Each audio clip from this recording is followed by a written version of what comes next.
coming through, you know, we're trying to increase homes in a real Pākehā way, as opposed to like creating villages and tribal areas for people. We're creating more separation by individualising these homes and selling them and renting them out to people who can't even well afford it.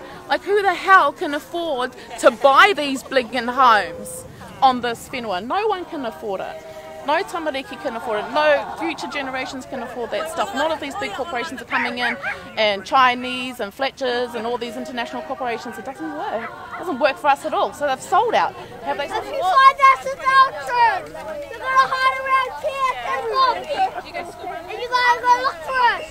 And just we find you, you guys find us here. Come and join us on our whenua, so that the Māori can see who we are.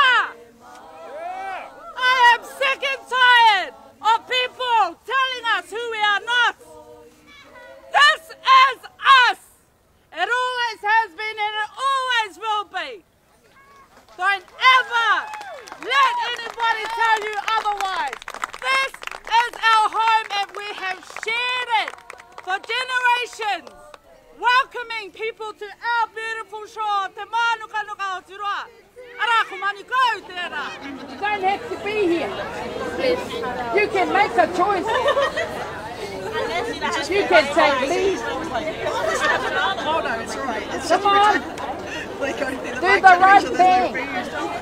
Do the right thing. Mana Māori motu hake. It's been really upsetting. If there was one word to describe how the arrest went down this morning, it was inhumane. The way that the police officers wrangled and arrested the two wahine, kaitiaki that had been defending the whenua, was really upsetting. It happened during the dawn, and we had an understanding with the police that they would only be swapping over the crew. Behind the crew vans were 5 trucks bringing in equipment. We got very upset at the sight, and some of our kaitiaki ended up on top of one of the trucks. She ended up getting stuck inside the truck, just behind between the equipment, and police were pulling her hair, wrangling her, pulling at her different body parts, and she ended up underneath the truck. What they also did was that they had pepper sprayed her 2 dogs who were walking around, and those who handled the dogs ended up with pepper spray on their hands, and ultimately it was all over their face and required medical attention.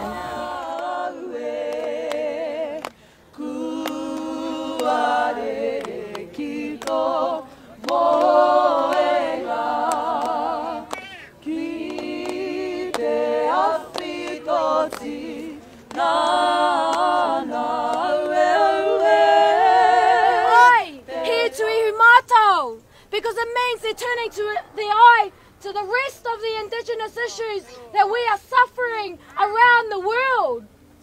I am humbled by our tuakana who have come here to present today, because they suffer more than what we are suffering today.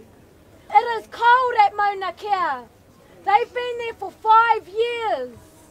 They fought the long fights. They have the American army against them, major corporations, and we get to sit here today underneath Tamanui Te Rā and enjoy barbecue, enjoy panakeke, and enjoy waiata. Well, whānau, that is a luxury that our whanaunga and Mauna Kea do not enjoy during this time.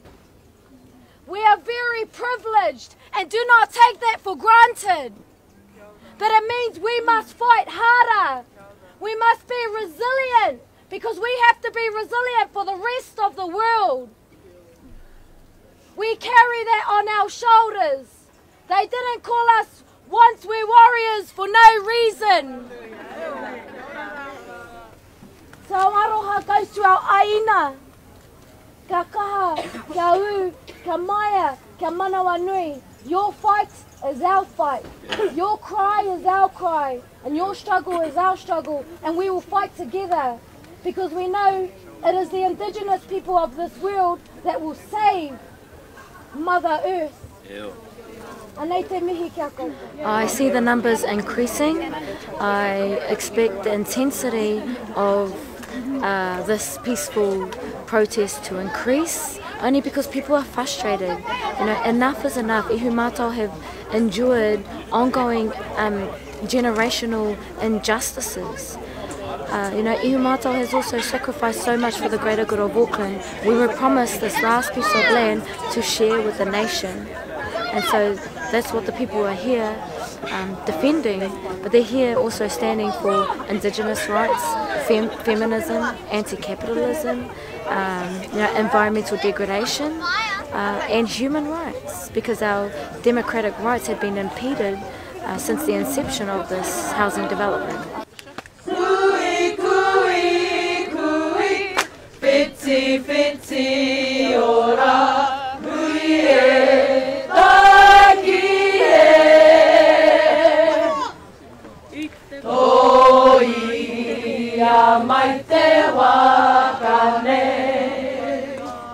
hune a mai te wakane ki te